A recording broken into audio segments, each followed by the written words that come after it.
While most historical murder mysteries were solved not long after the crime was committed, sometimes it's left up to modern science and historians to determine how and why a person died.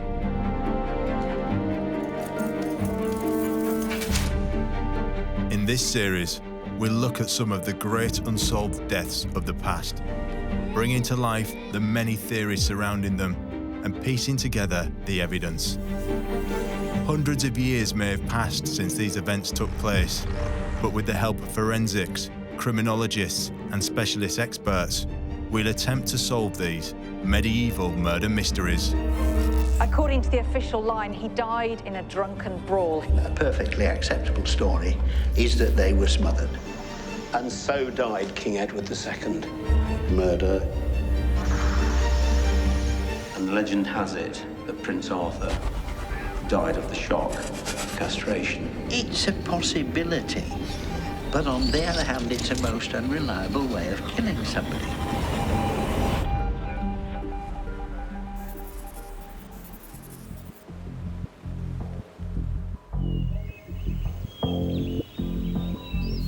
England, 1483. Edward V and his younger brother, Richard, Duke of York, have been confined to the Tower of London on the orders of their uncle, Richard, Duke of Gloucester. The two young boys were last seen playing together in the grounds of the castle. After this, there is no record of their whereabouts. They seem to have just disappeared.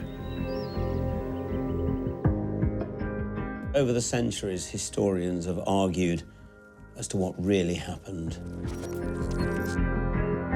Some say they were murdered on the orders of their uncle, Richard III.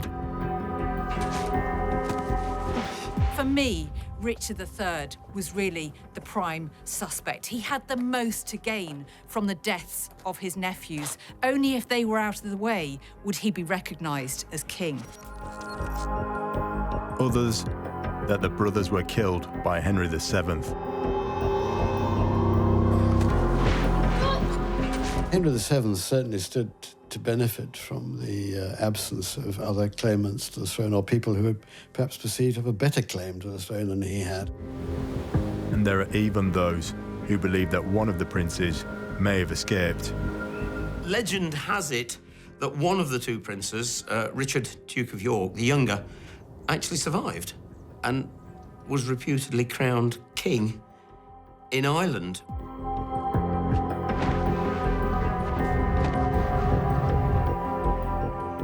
It's one of the greatest mysteries of the past. Just what did happen to the princes in the tower?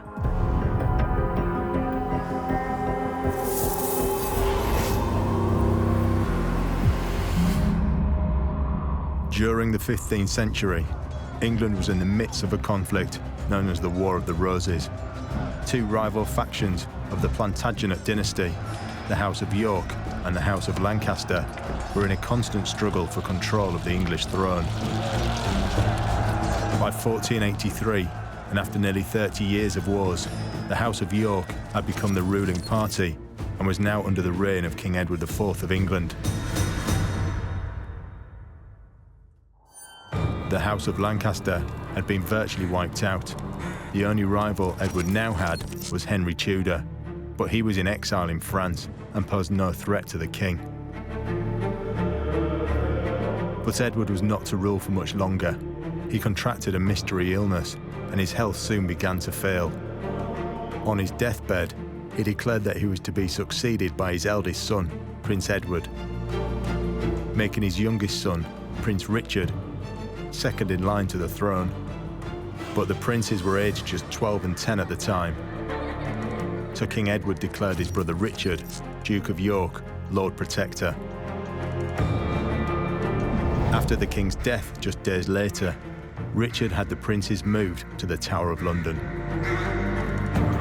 They were brought to the Tower, and there is no suspicion at that time that there was anything wrong with this. The Tower at that time was not only a fortress and a prison, it was also the centre of royal government in London, and it was the place where the kings of England traditionally spent the last few nights before their coronation. Richard III did, in fact, swear an oath to protect his nephews. As Lord Protector, Richard swore an oath to the king and to God, promising to look after and care for the princes until Edward was crowned king. King Edward IV had trusted Richard, who was known to be his favourite brother. They had fought and bled together on the battlefield. One of Edward's first actions as king was to hold a ceremony to have Richard knighted. As far as the king was concerned, there was no indication that Richard wouldn't uphold his holy oath. I think Richard III decided fairly early on what he was going to do.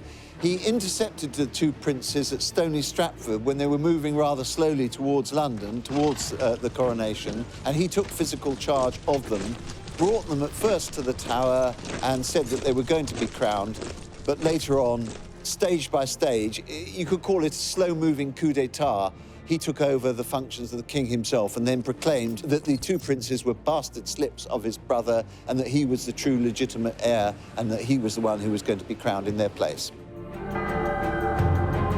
A clergyman is said to have found evidence which claimed that Edward IV's marriage to Elizabeth Woodville, the mother of the princes, was void, and that the two boys were therefore illegitimate, making Richard the rightful heir to the English crown.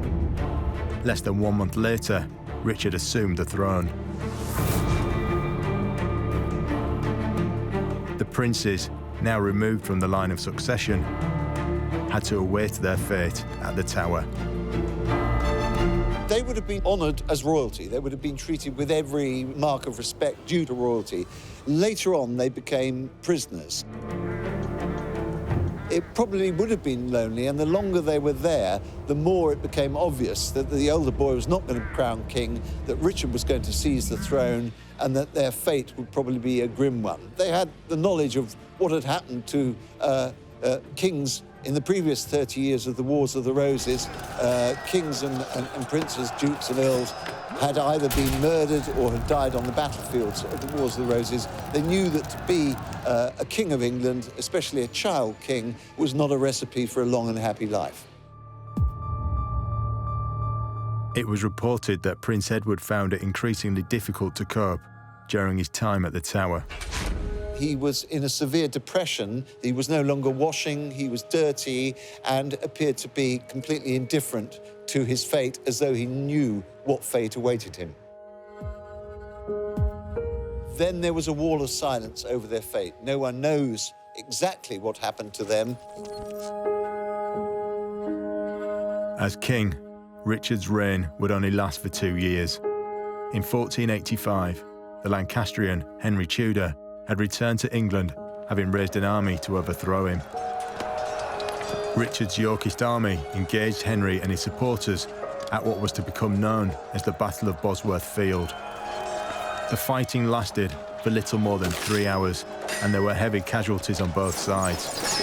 Eventually, Richard III was slain on the battlefield. Victorious, Henry Tudor took his place on the throne and was crowned King Henry VII of England. Strangely, even after Henry seized power, he never made any public announcements about what happened to the princes. Could it be he didn't know, or did he, as some people believe, have something to do with it? But during the reign of Charles II, nearly 200 years later, tradesmen carrying out construction work at the Tower in 1674 made a shocking discovery. The skeletal remains of 2 children were found under a stone staircase. It was assumed that they were the bones of Edward and his brother Richard. The reality is that there's no hard scientific evidence that these skeletons were in fact the princes in the Tower. But there was some analysis carried out in the 1930s which suggested an injury to the skulls commensurate with suffocation or with pressure being applied to their skulls. Now, at the time of the discovery of the skeletons, it was noted that pieces of velvet adhered to the bones. That suggested that they were of some wealth, they were of some status, and in fact, really, it was only members of the royal family who usually wore velvet. So that was perhaps the most compelling evidence of all. In 1933, Professor William Wright, one of the leading anatomists of his time, was granted permission to examine the bones that had been discovered at the tower. His findings concluded that the bones could have belonged to children of roughly the same age as the princes when they disappeared.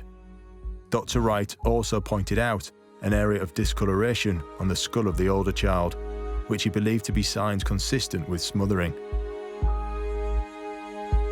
So if those were the bones of the princes in the tower, who put them there?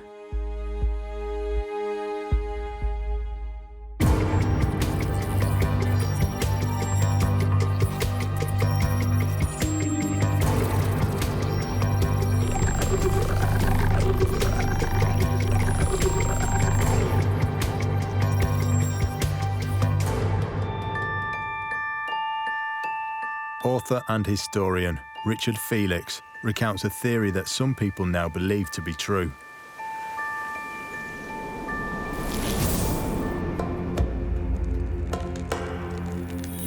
The year is 1483. Two young souls have been imprisoned in the Tower of London. They are Richard, Duke of York, and his elder brother, the future King Edward V. Who put them here? No less than their uncle, possibly the most evil, wicked king in British history, King Richard III.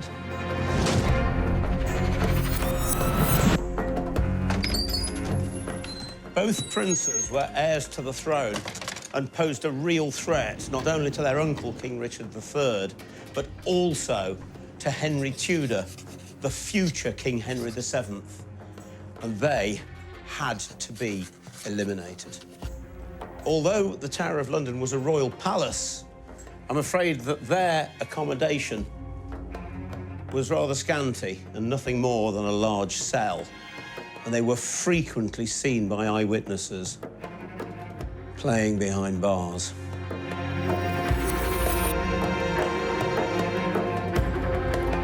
So, what really happened to the princes in the tower? The official story, for want of a better word, is that they just disappeared. But over the centuries, historians have argued as to what really happened. They say that two assassins went into their chambers while they were asleep and smothered them with pillows. It's possible. I think that it was far more vicious and far more tactile than that. And I would imagine that the two assassins crept into the boy's room. The boys, for all we know, had been drugged. And I would imagine that what happened is that a hand was put over each mouth, fingers pinching the nose, and put the pressure on, probably for something like 30 seconds, until life for those two young princes was extinct.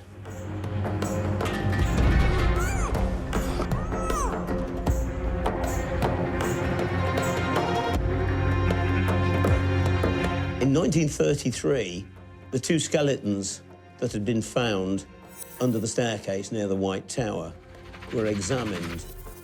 And the amazing thing was that one of the skulls, there were actual marks on the bone that most certainly could not have been done by a pillow. There's every possibility that they could have been done by a large hand held over the nose and the mouth.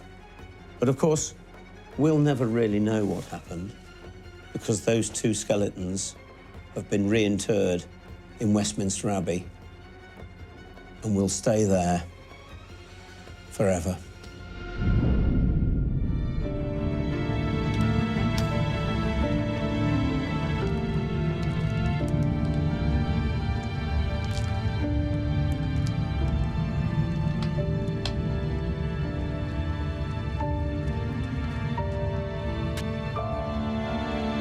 I personally believe that it was Henry VII that had the princes murdered.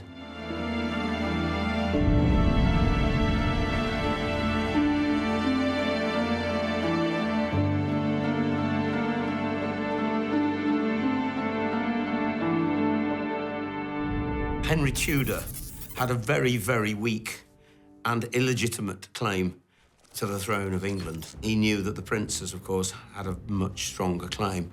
And so, if he defeated Richard and killed him in battle, if the princes were still alive, then they would have had a much stronger claim. And the fascinating story is that Richard III had the boys declared illegitimate and the other children of Edward IV. But as soon as King Henry VII took the throne, he had all of Edward IV's children legitimised. Now, the two boys were dead, but one of Edward's daughters, Elizabeth of York, was still alive, and Henry married her, thus securing his children as being legitimate heirs to the throne. And that's why he did it. But of course, the boys were dead, and so they were out of the way. What you have to remember is that history is always written by the victor, and Henry VII won the Battle of Bosworth. Richard III died.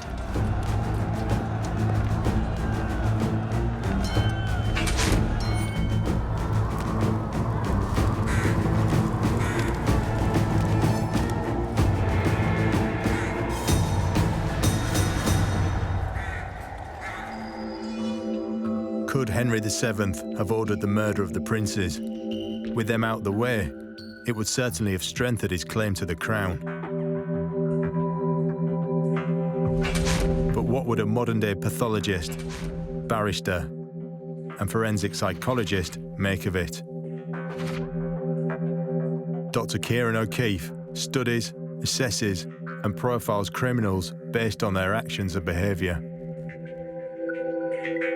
There's a certain type of person that would indulge in long-term planning to remove any obstacles, i.e. people in their way in terms of, getting the power or ascendancy that they want.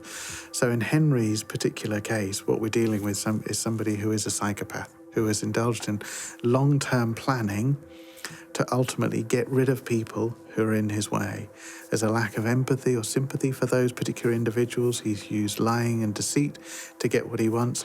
But also there might be kind of a cunning manipulation that he's used.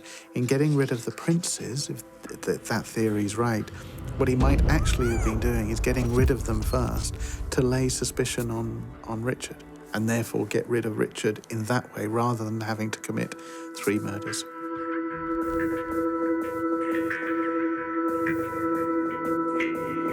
Andrew Rose is a former barrister with years of experience in the courts of law and royal tribunals. He specialises in piecing together the evidence of historical crimes. Henry VII certainly stood to benefit from the absence of other claimants to the throne, or people who were perhaps perceived to have a better claim to the throne than he had. He would certainly have had a motive for ensuring the permanent disappearance of these 2 boys. These days, such a disappearance couldn't go unremarked. The papers and the press, the media would be full of it. So there would be a hue and cry to see if they could find the remains.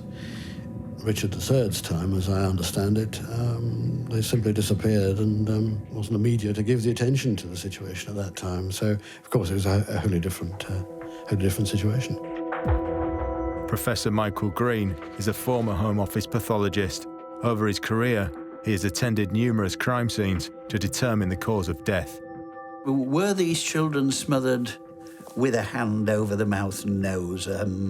It is a method of smothering which is used, suffocation which is used, but even if there are no external marks, usually where an attempt has been made at smothering by obstructing the mouth and nose, the lips are bruised a little bit, but the important thing is that when you roll the lip upwards, all of us have got this little flap of tissue which keeps your lips nice and neat in the midline. It's called the frenulum. The rolling that takes place of the lip against the teeth nearly always tears the frenulum and produces some bruising around it. So we've got a hand over here, we've got the nose being pinched, but because the lips aren't staying still, they're moving backwards and forwards, you'll almost certainly get a tear of the frenulum of the upper lip, and you will quite frequently get some damage to the inside of the lower lip caused by the tops of the little incisor teeth of the child at the front. So we have our problem here. There's been no independent examination of these two bodies. It has to be all speculation. But as I say, if I was a wicked king and I wanted to get rid of two potential rivals who were children, I would suggest to those who were going to do the dirty deed that all the material that they needed was there on the child's cot.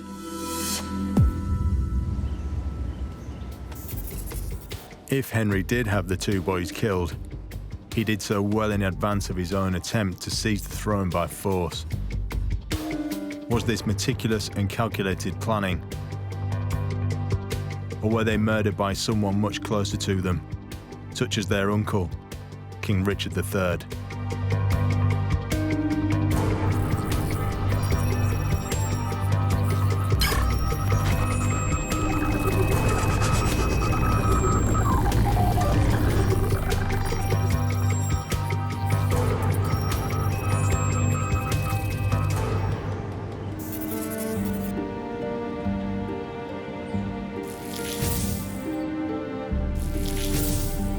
Tracy Bowman is a historian and joint chief curator of historic royal palaces.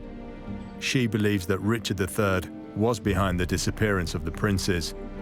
The mystery of what happened to the princes in the Tower is one of the most controversial subjects in history. The princes were Edward and Richard. They were the sons of King Edward IV. And when he died, the elder Prince Edward was still a minor. So his uncle Richard became Lord Protector. He took the princes into the Tower and they disappeared soon afterwards.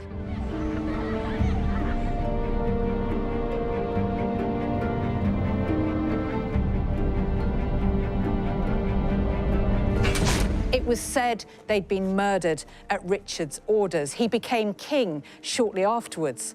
But there were various other suspects in the case. Henry VII, the future Tudor king, had a vested interest in seeing that those boys never saw the light of day again. But for me, Richard III was really the prime suspect. He had the most to gain from the deaths of his nephews. Only if they were out of the way would he be recognised as king.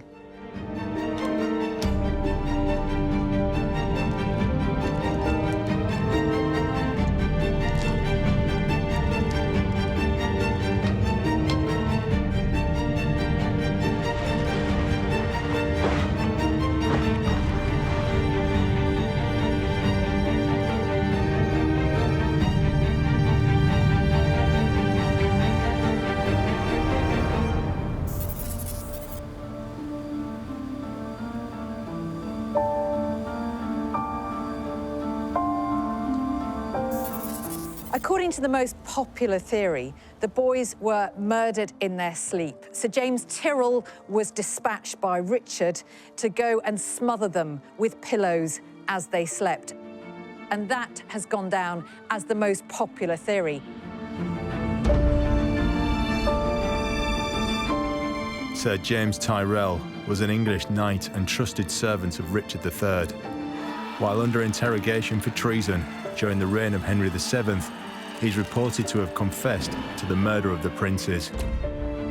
He was eventually apprehended in a French fortress, brought to London, imprisoned in the Tower, and executed by Henry VII.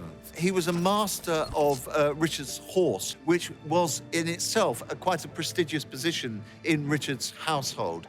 I think that Richard went for him not necessarily because he was a violent man, but because he was aware that he owed bearing and unstinting loyalty to him personally. So I think he went for people he could absolutely rely on, because he knew that this was a crime that would shock not only his own supporters, but the wider population at large if the news ever leaked out. I think Tyrrell would have felt guilty. It was an unnatural act to kill innocent children, innocent babes, as the pamphleteers called them at the time. It was, if you like, a triple crime. He killed the legitimate king, he killed a child, and he killed a member of Richard's own family. So that was, if you like, a 3-in-1 crime, which I think Tyrrell or anyone involved in it beyond the level of absolute thuggery would have felt guilty about for the rest of their lives. Richard was Lord Protector for his eldest nephew, Edward, until he came of age and would be able to rule himself. So for as long as his nephew lived, Richard would never have true power, and he had real motive, therefore, in getting rid of Edward and his younger brother so that he himself could become king. Richard had every motive to do it if he wanted to seize the throne, which he did, and he had form. He ruthlessly eliminated anyone who stood in his way. At his first council, he eliminated his elder brother's closest supporter who'd helped him gain the throne, Lord Hastings. He then had executed the Duke of Buckingham, who was his henchman in the coup d'etat which brought him the throne. He executed the uncle of the king on the distaff side, Elizabeth Woodville's brother and son, who also stood in his way. Many people think that he also had a hand in the execution here of the last Lancastrian king, poor mad Henry VI. At least 3 chroniclers at the time accused Richard of having personally carried out that deed. So he had form.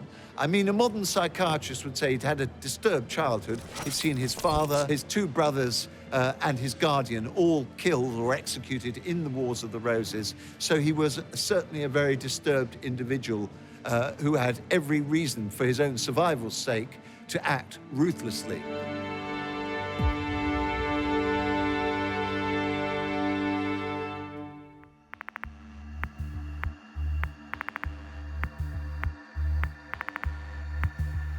Could the horrors that Richard witnessed in his early life have led him to act in such a cruel way? In psychology, with any behaviour, there's the argument we're indulging in behaviour either because of a genetic predisposition, which would be nature, or because of how we're brought up and what we witness, which is nurture. And the nature versus nurture debate does apply to criminal behaviour and to killing as well, or murderers. You can either be that sort of person because of a genetic predisposition or because of socialisation, because of how you're brought up. Would he really have killed the princes by smothering, as so many people seem to think? The Princes in the Tower, the commonly held belief, I think, and a perfectly acceptable story, is that they were smothered. This is a very effective way of smothering a child. It's a method which I have certainly come across, sometimes deliberate fatal smothering, sometimes partial smothering to produce factitious illness in a child. But if I was offered various theories for the way that the princes were killed, I would say that smothering with a pillow, bedclothes, is the one that seems to make sense, because after all, you go into a room where 2 children are locked up and being imprisoned, you've got bedclothes readily available, you've got a mattress, you've got all the means. Why do anything else when you've got a very quick death within 3 minutes or so and efficient way of doing it with materials easy to hand? It's not going to leave very much in the way of external marks at all. You're not going to get the classic signs of strangulation with a piece of rope or whatever with purple spots all over the face. So, on balance of probabilities, in the absence of any evidence that some other method was definitely used, I'd say that smothering would make sense. But is there enough evidence to implicate Richard in the killing? I think Richard III is the prime suspect in the case. You only have to use the old Latin maxim cui bono, to whom is the benefit, to see that he was likely to have had the most direct benefit from it.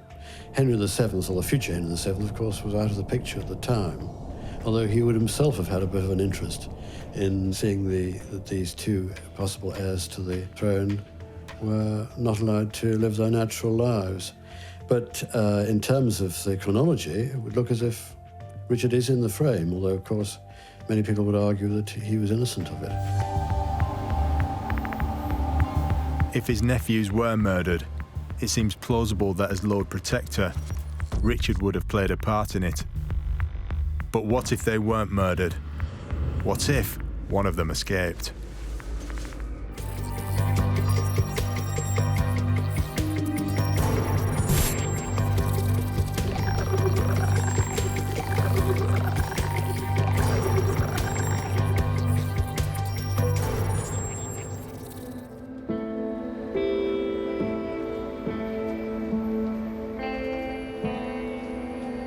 There is one theory about the disappearance of the princes that has grown in popularity in recent years. Nigel Jones is an author and journalist who has researched the history of the Tower of London. Some historians support the theory that the younger of the two princes, Richard, survived his incarceration here in the Tower and was spirited out of the fortress by supporters of his Yorkist dynasty and lived the rest of his life, in contrast to his royal birth, in humble obscurity. Legend has it that one of the two princes, Richard, Duke of York, the younger, actually survived and lived for a few years in Ireland and was reputedly crowned king.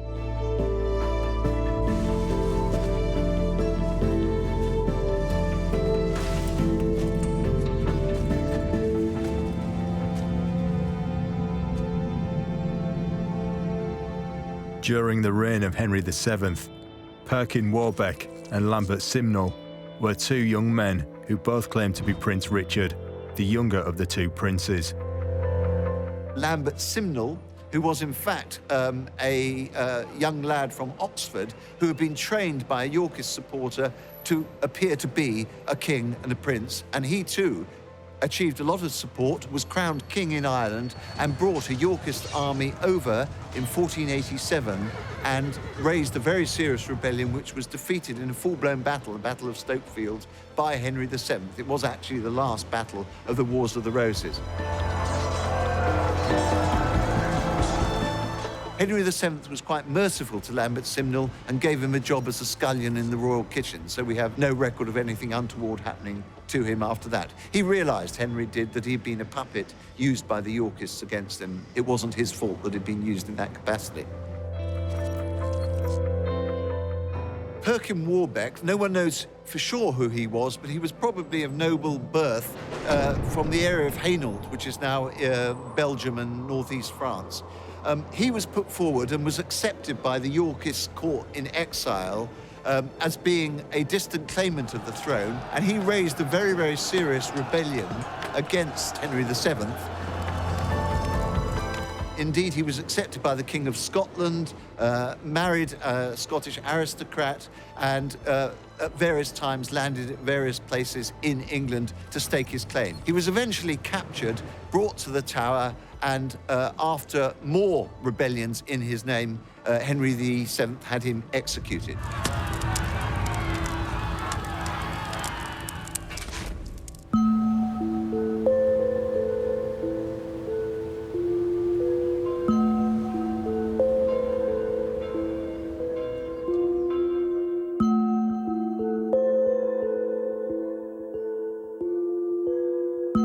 Is it possible that Prince Richard survived and returned to claim his birthright? It does seem pretty unlikely that somebody would simply disappear for some years and then resurface without much explanation for what had happened in the meantime, or any explanation that makes any credible sense, and pop up and be that person.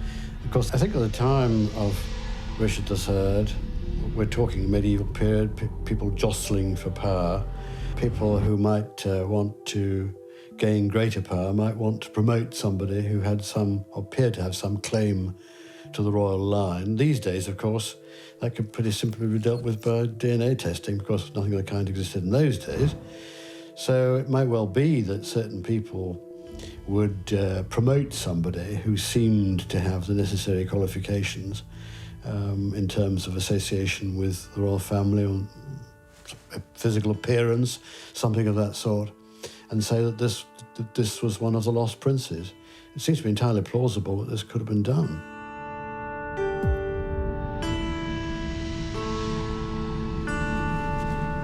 Other than stories and rumours, there is no definitive evidence to suggest that the princes died at the Tower of London. So when all the theories and evidence are taken into account, what are we left with?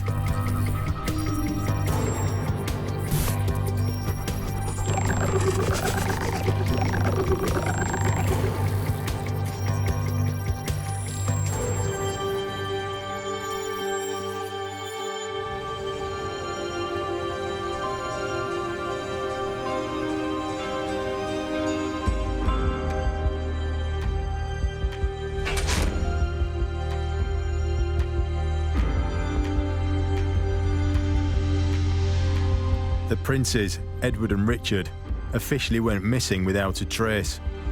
But it seems unlikely that two children of royal blood would simply vanish into thin air. So is it possible that to ease his path to the throne of England, Henry VII had the boys killed so that no one could refute his claim? Was their uncle, Richard III, so hell-bent on taking the crown himself he ordered the murder of his own nephews? Or did one of the princes survive their ordeal in the Tower of London and return as a pretender to the throne?